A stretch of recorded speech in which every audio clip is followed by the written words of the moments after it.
If you guys enjoyed this video, remember to leave a like, smash that like and subscribe button if you enjoyed this video. With that being said, hello everyone, welcome back to another video. My name is Matthew, and today we're back with another NECA review, continuing our line through the chronological Godzilla movie order. Today we have the NECA Loot Crate exclusive Godzilla Reactor Glow figure.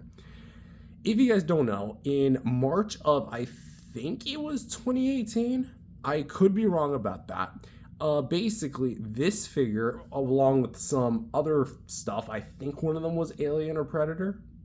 Again, my memory's very hazy. Loot Crate put out like that month's subscription, and this figure was a part of it. If you don't know what Loot Crate is, basically it's like a subscription-based service. They deliver like a package to your door with like X amount of stuff in there, and for that month, and that month only, was this Godzilla. And I wanted to just make mention that yes, this is the legit version. I got this thing back when it dropped, a little after, I want to say, and I didn't actually subscribe to the service. I was just like, well, if this is what I'm missing out on, it's what I'm missing out on. And lo and behold, I ended up getting it. Yeah, apparently my mom found a secondhand listing, scooped it up for me, and there we go. So thank you to her. Massive thank you to her. That said, this is going to be the only Godzilla in NECA's catalog that is a flat-out exclusive. Yeah, even when they say things that are a Target exclusive, I think what they really mean to say is only for the first release, because Burning Godzillas, from what I know, did show up at various other stores, not exclusive to Target. Maybe Target was like the main seller of it, but it wasn't necessarily an exclusive forever. But that said, this was like a one and done release, and the exclusivity was definitely based on the subscription service of that month. So if you didn't order it then, guess what? Even if NECA had the license now, you were at the mercy of the aftermarket. And I mean mercy when it comes to a noose around your neck, pulled tightly and tugging you away. That's how tightly to the aftermarket this thing is. Like, that bad. Prices are flying up more so than other NECA Godzillas out there. Maybe in rivaling that of the 12-inch tall one, which would actually be about up there. But anyways, I'm getting off track. Is this guy a worth it addition, or is this guy just all flair, no show? Let's find out. First up is Sculpt and Paint, and like I probably should have mentioned, this is going to be a remold of the 1994 sculpt that this is technically, so to speak, the third and final time that NECA used. And not counting reissues and box variants, this is essentially the third time that this was used. And if you're wondering, it's not exactly just Burning Godzilla but green. It definitely gives off that vibe, but there is something really cool about it that I feel like I should mention. And spoilers, it's the translucency as I spit everywhere. Anyway, for the head, as we can see, the eyes are a little mismatched. This one looks a bit more corrected, being pointed this way. Looks like my camera itself actually got a little screwed up. Anyway, there we go, adjusting it. The eyes here, this one's looking more towards the front, while this one's looking more towards the right. His right, not our right. The face itself is going to retain that signature longer-headed sculpt with the actually really nice Heisei Godzilla look, like more towards the front. The details do make a return, and mine's a little dusty. I should probably rinse this. Oh, wellers. That said, this figure does still feature a lot of nice detail for what you do get. The double row of teeth make a return, as well as upper dual rows of teeth. The gums on the top are really well done, and the tongue, though it's still the slender tongue, I don't really like because it looks more dragon-y-esque than the Godzilla. Because like I feel like if they kind of shrink down the size of the teeth and then allowed that more space to be sculpted in with the tongue, that would look a little better. But as you can see, the tongue is still very well sculpted and very well painted. Got a little access paint on the hinge, but that's okay. The teeth are actually painted and sculpted individually with some mild black highlights, as you can see. That, or that's just the base color of the figure. pointing through, which I don't know if I showed this in the last video, but here's the bottom jaw, as you can see. And for the eyes themselves, going back to the eyes, you might notice that instead of red, they're green. So essentially, they kept the base color almost near the same, except where there was red, there's now green. It still has the orange and black, but it's primarily that. Also, something you're going to realize is that the head is a lot less blue. I think this was just due to the fact that like the blue would potentially overshadow the green, as we're going to talk about, because this figure was mainly meant to be a green based figure, which going to the neck piece, which again is going to retain that more collar-esque appearance, is exactly what we have. Straight up green. This whole green piece, which I'm actually going to rip this off and actually show you because I have popped it off before. There you go. Don't worry, it's not like over. I mean, it's a little damaged. Anyway, yeah, this whole thing is going to be translucent green. That is really cool. And it's going to have some, I imagine that's probably just scuffage from the figure, like going like this all the time. But as you can see for the actual neck sleeve, we have a lot of nice green parts. Doesn't it not look like a nuclear power plant or the shape of one? That is cool. I know that it's completely unintentional on NECA's part, but that is really cool. So all the black that you see is mainly going to be painted on, with the cracks and crevices being the green, and they're going to have pretty much the base color we're working with here. So as you can tell, the ridges and the scales, they look nice, very well detailed. The dorsal plates with the big one down here and then leads up to the back of the head, so back itself. That looks great too. We have a bit of like wavy patterns. This one almost looks like M. This one kind of looks more like very dilapidated lowercase h, because then you have like this and then it kind of curls down. Anyway, yeah, so back assembling this guy back together, because his head does pop off easily, but like I've kind of grown a bit of a tolerance to that over the years. For the chest, big patch of green. Like this almost looks like something out of Ben 10 or Green Lantern. Fitting, because Godzilla and Kong did end up crossing over with the Justice League in that one comic line, and then they're getting another apparently. I don't know. So yeah, that's going to be all of this. And then we have the return of the black here. Then we have obviously the dorsal fins, which might have a bit of black on them. I don't know if that's just like Axis paint. I never really tried scraping it off before, so I probably shouldn't screw with it any more than I have been. Anyway, for the shoulders for this and this, which are going to be only translucent, it's going to be pretty much identical to the Burning Godzilla, not exact. But as you can tell, it has a lot of nice different molded detail and just looks absolutely great. For the forearm as well, it does kind of retain the blue-esque, but it's very dialed back. I really got to give this guy a wash. Who knows, maybe I might remaster this, a remaster of a remaster of like a billion different remasters, whatever. For the claw paint, as you can tell, the claws are going to be pretty much the solid blue. And here's where we kind of have a little bit of a dilemma. See, at first I wasn't necessarily too keen on this, but over the years I've come to appreciate like this more lighter blue in contrast with this very vibrant green. I don't know about you guys, but I love this blue. I will say maybe the blues needed a little bit more shading, because I mean we do have a bit of mild colorization. Like you can kind of see some dark blues in there, although I'm 99% confident that it's either been washed away over the years, or that's just the black peering through the blue paint and giving it more like a purple, dark blue effect. So it's kind of more, I don't want to use the word translucent, but kind of worn down to the point where it looks a little see-through-ish. You get it. Anyways, yeah, for the hands, going one more final time for the hands here. They look great, all the different scales we have. Let's talk about the dorsal plates before we go on a tangent. The dorsal plates are going to be the same mold as we've seen already in the gummy plastic, although I will say these ones feel a little bit more sturdier than that of the Burning Godzilla. And they are molded really well. We have the black charcoal black base with the kind of neon green over top. This dorsal plate's a bit broken. Not broken, but just out of place. That's kind of an issue. Oh well. We have this big triangular piece. Almost looks like some sort of logo. Maybe it is. So this big triangular logo at the bottom.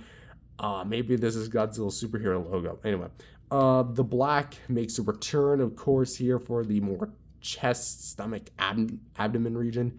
And then here we have some more splotches of the green going down to the actual hips, which are going to be very, very interesting because we have this large line and then all like these little series of big splotches that are kind of bled through by little lines. And this one is I've always found interesting. Does this not look familiar? Godzilla for Smash. Come on, Sakurai. I just gave you like a $10 million idea. Probably even more. Anyway, there you go. So we have all these splotches of green on the Smash Brothers logo on his left leg. And yeah, we have this big section that's actually missing if you just have the base figure in its neutral pose, which we'll talk about in articulation. All of this translucent plastic, you can see also just kind of roping around here, just to give you guys a better look at the translucent plastic splotches, because the whole thing is essentially painted on. You can actually kind of see where it's starting to scuff a little bit. I kind of regret opening this now. But as you can actually see through the leg joint, the whole thing is transparent. It's say except for these two pieces of the leg, which are going to be the lower knee and the foot, the calf area, which are pretty well detailed. Like this is honestly, like look at this. Look at that blue. That is beautiful. I do love the blue choices they picked. I will admit that personally, I think I would have at first liked to have seen a green on green, but then again, green nails would have almost looked like a bootleg, which is funny because AliExpress is flooded with bootlegs of this guy. So if you want a secondhand version of this guy, know who you're buying from, look at the reviews, look at the images. If you have to, go to collectible stores and ask if they have this figure. If they don't, well, say la vie. Anyway, I actually did see one in mint box. Kind of regret not buying that one too. Anyway, yeah, so we had the 4 toes, 3 at the front, and then 1 mildly towards the back, which I think the Heisei Godzilla had it more towards like all front. And it does have that bit of a blue hue. So where there's not translucent plastic, there is a blue hue. Where there is translucent plastic, there is no blue hue. At least that's the impression I'm getting. Anyway, going down to the dorsal plates, we can see that one transitioning plate is still there, along with all the other mini dorsal plates. And it kind of goes off into the the standard colored fins. And as we can see, all of them are individually sculpted and painted. I don't really play with this tail that much just because like I don't want this thing to break. But yeah, just looking at it, we have all the crisp details making a return. I will say there's a bit of a weird difference as far as like the paint application here and there. Looks a little iffy. But looking at the bottom, looks really nice with all the smoothened out details, and then the more roughened up details more towards the sides of the body. So, and one more look at the bottom of the feet. So one last look here.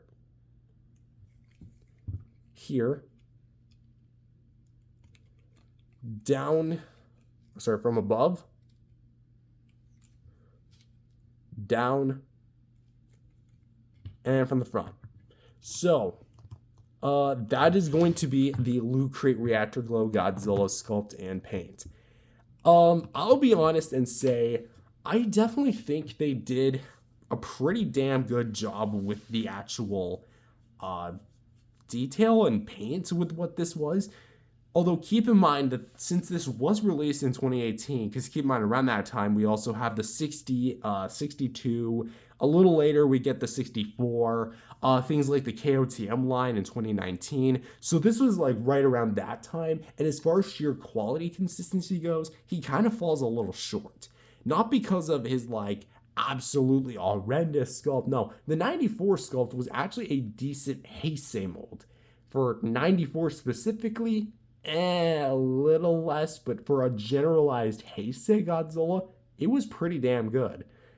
But as for this being a more 95 inspired mold, even though this is not meant to be like any particular design for intents and purposes, it's a green burning Godzilla. I'll admit and say that while I do prefer the way that the burning Godzilla did turn out, minus the head, I will say that the burning patches definitely hold this guy pretty well up, and I do like what we have here. That said, I would personally say that my biggest gripes are going to be the scuffing, and that's merely because that kind of leads me to believe that the figure obviously wasn't designed to be like purely translucent. And honestly, if I were them, I just would have gone full translucent. Like, screw the paint, let's go full translucent with this. But really, the only non-translucent pieces are this, the forearms, the lower legs, and the tail. So at the very least, I will say it looks the part, it looks great. I don't really have a whole lot to complain about it, so I'm going to give this thing an 8 out of 10. Next up is articulation. So first up, we have a ball joint here at the head. And again, like I made mention, we're going to be a bit more brief. Ball joint here at the head allows for a bit of up, bit of down. Popping off the head, we actually have a bit of a groove, which I actually tried to seal a little bit. That's all dried up nail polish. So I did do a bit of customization of this guy. It kind of holds well a little bit more. Now that it's, it feels a little tighter, but then again, it's still prone to like popping off if you force it. Neck has a ball joint here. Well, it's a barbell style ball joint plugged into the neck through the head, through the neck. So you already saw it, but you go a little side to side. Also, I think I forgot to point out the green does look a little cool at the front of the neck, like he's about to fire it. So there's that. The ball joint here at the shoulder is pretty sweet, where we do get a fair amount of movement. As you can see, a little bit of resistance, but that's okay. So we go out to the side, in.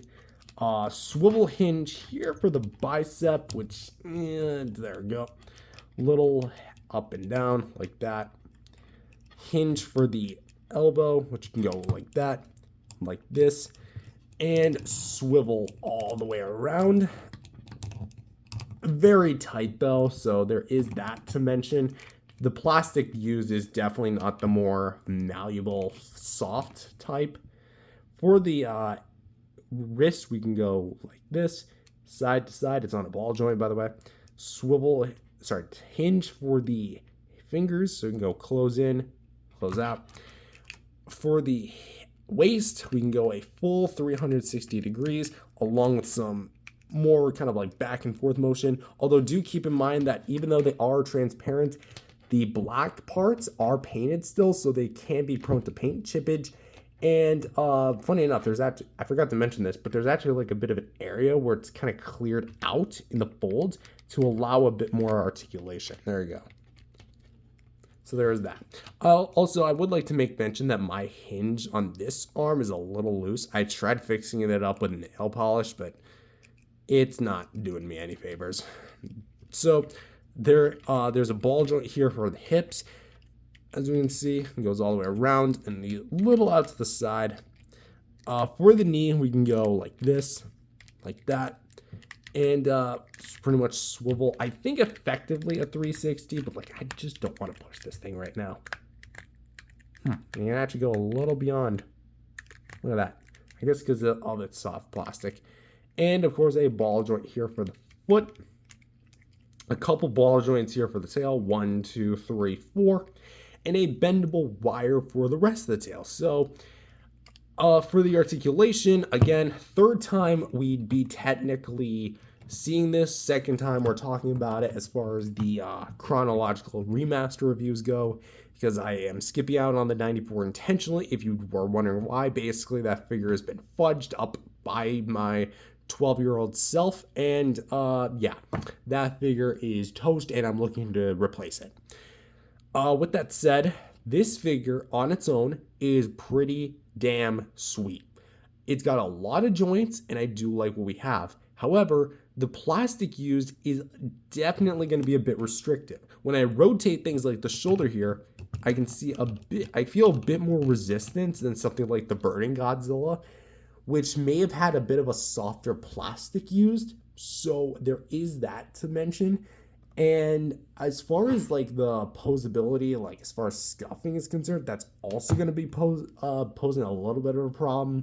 How ironic that posability pose is a problem. So there you go. I don't really have much else to say that hasn't been said because effectively it's the exact same. Engineering, quality, maybe a little different, but the amount of joints, the exact same. So for my rating, I'm going to actually say 7.5 just because that elbow hinge, I actually got this out of the box, so that's not my fault. It was mint in the box, I opened it, and it was like this. Yeah, 7.5. For gimmicks, welcome to my bathroom. That's why it's a bit more echoey. So we're going to be showcasing the glowing feature, which I don't know if my camera can actually pick it up as well as it used to because this is a different camera. So I'm going to hold this guy to the light for 10 seconds. 1, 2, 3, 4, 5, 6, 7, 8, 9, and 10. And now we're going to quickly shut off the lights and I forgot to turn this one off. Look at that. Look at that. That is awesome. So there you go. All the burning patches do glow. Maybe the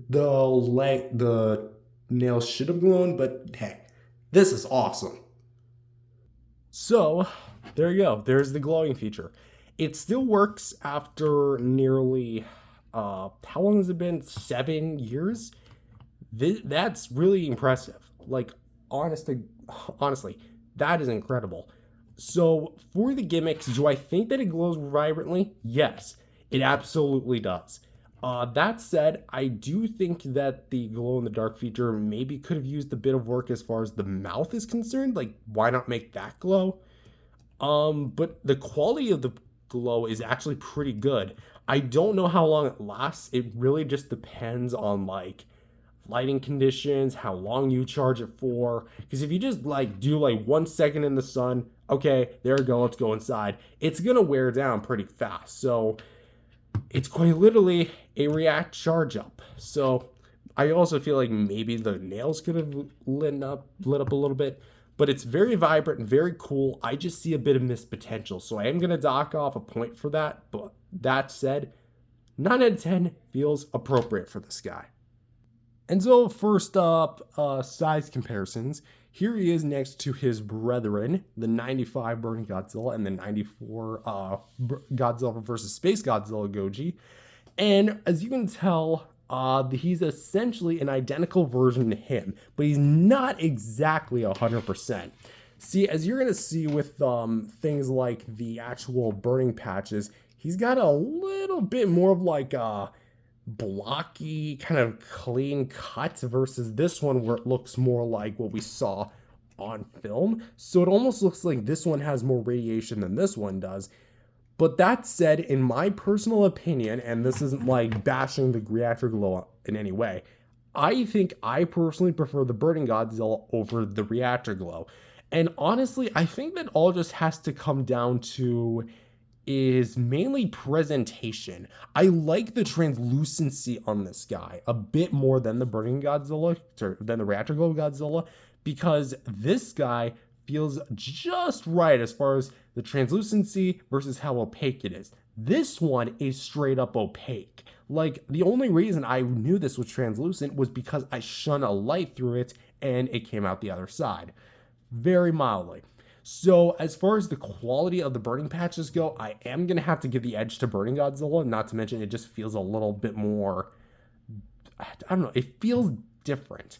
I guess because of those burning patches. But again, that's not to say that the Reactor Glow Godzilla is a bad figure in any way, as we'll discuss in our final thoughts. And this guy, his neck is fused to his body. So there's that. And here he is with some SDCC Godzilla vs. King Ghidorah Battle Box set exclusives with the Godzilla and Ghidorah, which translucent Godzillas that are green, let's go. And overall, for my final thoughts, what do I think of this figure? He's not bad, even though I've said that who knows how many times. I enjoy him. I do. I love this thing, honestly. Is he perfect? Again, no figure is going to be perfect, and this guy's certainly no case. He's, at the very least, a very serviceable exclusive.